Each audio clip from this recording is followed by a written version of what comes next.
Hi guys, my name's Seb Tudor, I'm the man on the Silver Mountain, and welcome back. Now today I want to talk about a thing that's been in the news the last couple of days, or at least at time of recording, that bugs me. And it's because I've talked about stuff like this before, mostly freedom of speech, freedom of expression, how to communicate with people, and all that kind of thing. Excuse me. And this situation that I'm referring to is the now fairly well reported, to one extent or another, or at least well covered, lots of people have heard about it, finding of Marcus Meechan, otherwise known as Count Dankula on YouTube, being found guilty over a daft video where he essentially dresses up his girlfriend's dog as entirely as a joke, as in his own words, the worst thing he could think of, the most revolting thing he could think of, something like that, as a Nazi. And he teaches the dog to respond to things that he says, doing, raising its paw and all that kind of thing. When, let's face it, quite frankly, the dog would probably raise its paw anyway if it was given a treat of some sort, regardless. Just pointing that out there. Cats and dogs are not the most aware creatures when it comes to the intricacies of human history, and so the human speaks to dog raises paw, dog gets treat. That's basically the way that it's going to go, isn't it?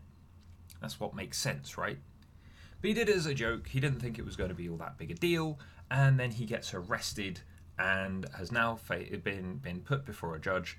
He has been convicted, found guilty of a hate crime, with the judge essentially saying that the video was anti-Semitic, which, if you think about it, saying that a Nazi is the most revolting thing possible is kind of more of an insult to the Nazis, as they deserve to be insulted, than not. The one particular point that seems to have been raised was when he says something about something like gas the Jews, and the dog responds. And it's like, that's a fairly straightforward, kind of flat element of what the Nazis were, and he's using it in context to make the dog respond as part of a joke that wasn't all that serious, and in the video in question was in context. Once again, we find people taking individuals' actions and words out of context entirely, just to cause just to fight them. And now he's going to be sentenced, from what I understand, next month. He's made bail for the time being. And it's so bizarre to think that this has happened.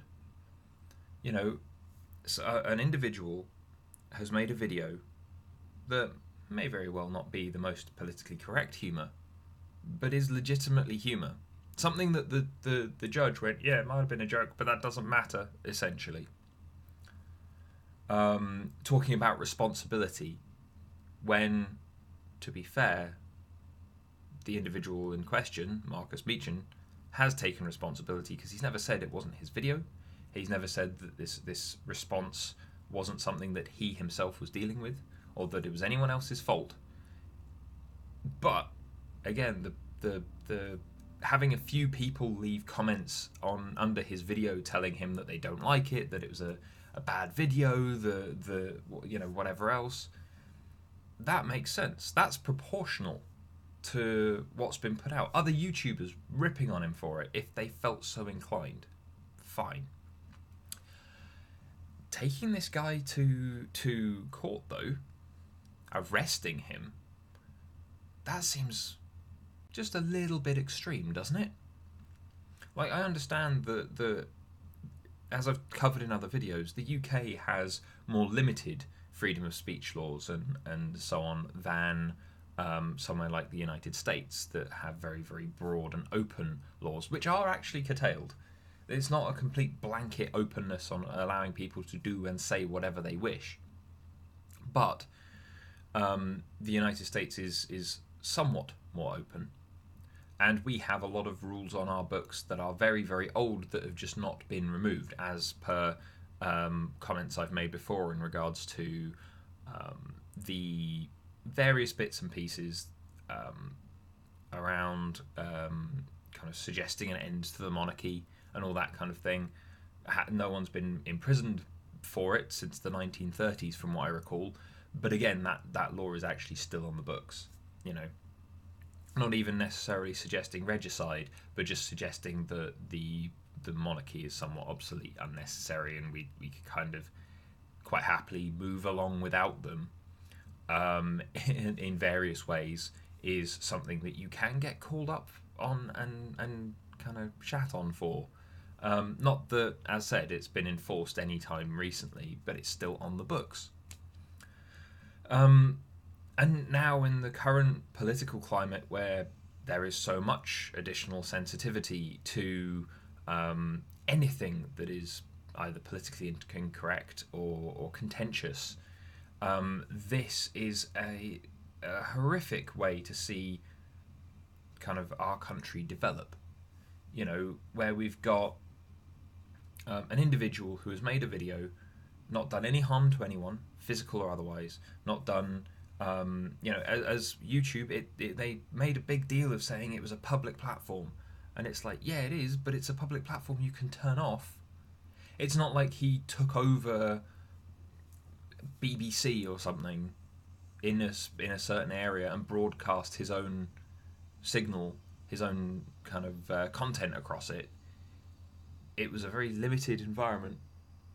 Sorry, thought I heard something. Very limited environment. The people had options as to whether or not they just turned the video off, whether they just walked away. And so talking about responsibility for what he did, well, the people who watched the video have responsibility for what they did, because it's not just a constant stream platform. It's not something that you can just get up and walk away from if that's where you want to be. Or rather, it is something that you can walk away from if that's where you want to be. Whilst with TV, if you are stuck in a place and the TV is on, and it's on a certain channel, and you can't change the channel because of your environment or whatever else, then you might very well be stuck there watching it. But even then, you've got the option to turn away, to turn the TV off, if that's an option, and so on and so forth. You know, there are always options and personal responsibilities attached to these things. So yeah, he's responsible for putting the video up. He's responsible for making the joke in the first place. And fine, but that's entirely up to him, the people who care to watch his video, the people like his girlfriend, whose dog it was, which was one of his main reasons for doing it. He found it funny to turn it into the worst thing he could possibly think of, a Nazi. Again, doesn't seem to add up that he's all of these terrible things that have been suggested, when at the same time he's very actively pointing out that a Nazi is the worst thing he could think of. But he's only doing it because his girlfriend is always doting over the dog, and he wanted to kind of repulse her from it for a moment, as a joke, as a prank. You know, it's hardly the most significant offence ever kind of set loose on the world, especially in regards to things that people say. You know, we hear all manner of hateful things spewed out into the world in aggressive and confrontational ways that cannot be avoided because they are targeted. Whilst this was just, here, hijinks, let me record it and show the world in case people find it funny. And even then, he felt that it would be the small number of people that are focused on his channel and stuff like that would actually pay attention to it, not the whole world at large, including the constabulary that came and arrested him. Now, there are a few other things that have been reported, which I found in certain places listed and certain others not. But again, you've got individuals who are now posting petitions to try and prevent him from being pushed into a jail sentence. and so on and so forth. People who are attempting to overturn the verdict. You've had celebrities, from what I understand, and from what's been reported. David Baddiel, Jewish comedian, came out in the defense of this individual, of Marcus Meechan. Ricky Gervais saying that, again, this isn't support of freedom of speech, this isn't support of everything, it was a daft joke, and it might have fallen flat in the courtroom, but it's still just a joke, and it's not a serious or severe thing that has transpired here. And so you've had comedians coming and jumping on behind this guy and trying to help him out, and you've got a fair number of others, and it's like the term that keeps coming up is grossly offensive, an entirely subjective term that can be defined by anybody. Stupidity, for instance, is grossly offensive to me. In which case, who can I go and get arrested over the fact that this case was even taken to court to waste valuable police time, waste money in court, waste the court's time, and so on and so forth? Who can I go and get arrested? Who can I go and complain to in regards to this?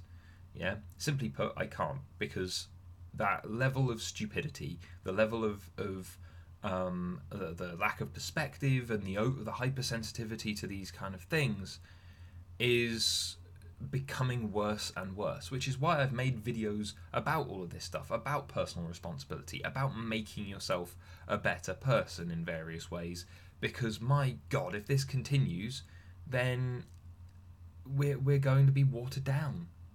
We're not going to be able to confront others or seek truth or look for the best possible way forward. We're going to be stuck. The implications of this moving forward, it slants everything horribly. The precedent that this sets is going to be horrific. I make a YouTube video and someone doesn't like what I say because I've said we can't be extremists, we can't be extreme left or extreme right, we need to try and focus on the middle, which is what I say a lot. We need to be aware, we need to look for the best functional thing, not the thing that just sounds nicest. Someone says that they don't like that, someone calls me incredibly offensive because of the way that I describe the different ends of the political spectrum or something like that. Precedent is, if people don't like what a joke is, a joke which was obviously in good humour, then what's to stop them from then coming after someone else for saying something that they just haven't liked that was maybe said in a more serious way? What's to stop them? It isn't even in some of the articles and things that I've pulled up and that have been listed. It doesn't even specifically say why he was arrested in the first place, other than over the video. And it's like, yeah, but who complained? Who made the report?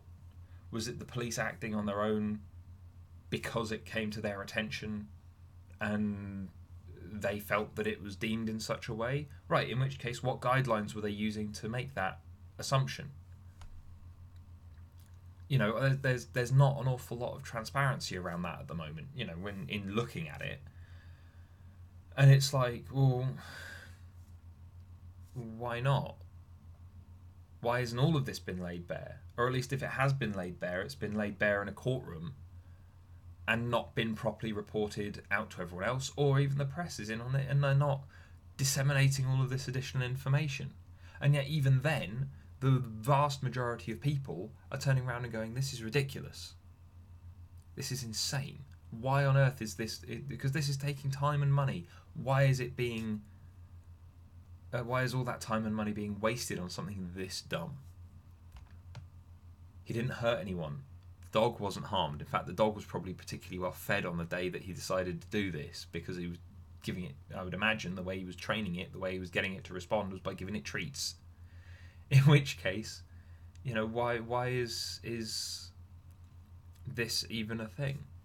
It was on a platform that, whilst accessible to the public, is not an enforced platform. You don't click on a video and have to watch the entire thing. You can just close it again. And even then, you didn't even need to click on it in the first place. So, they want certain individuals that they want to attack, to take responsibility in ways that weaken them, in ways that put so much additional weight on that person that they can't escape or maneuver.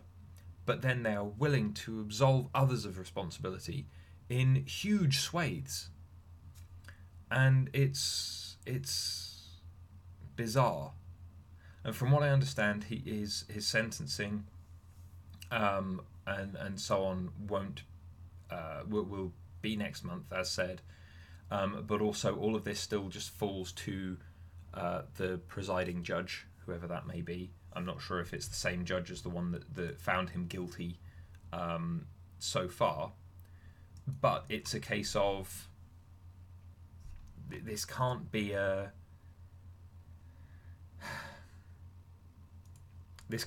situation that is allowed to grow. If you see a petition trying to help this guy out, even if you don't agree with the joke, even if you found it horrible, even if it's daft, the fact that this could then be used to take away anyone's freedom of speech, anyone's freedom of expression over basically anything, warrants a signature just to set precedent. That's my thoughts anyway. I'd love to hear your thoughts down in the comments, guys. You know, what are your thoughts around this trial? It's, to me, ridiculous. To me, it's dangerous because of what could happen in the aftermath of it moving forward with other cases that are actually maybe more serious, but still not warranting of legal attention. But you know, I'd love to hear your thoughts. Are you in favour of this guy staying out of prison and this daft guilty verdict being overturned? Are you glad that it's happened? You know, let me know down in the comments. Let's have a discussion. But otherwise, guys, thank you very much for watching, and I'll see you in the video later. Take care. Thank you very much for watching, guys. If you enjoyed this video, then please drop us a like, share this video, and subscribe for more.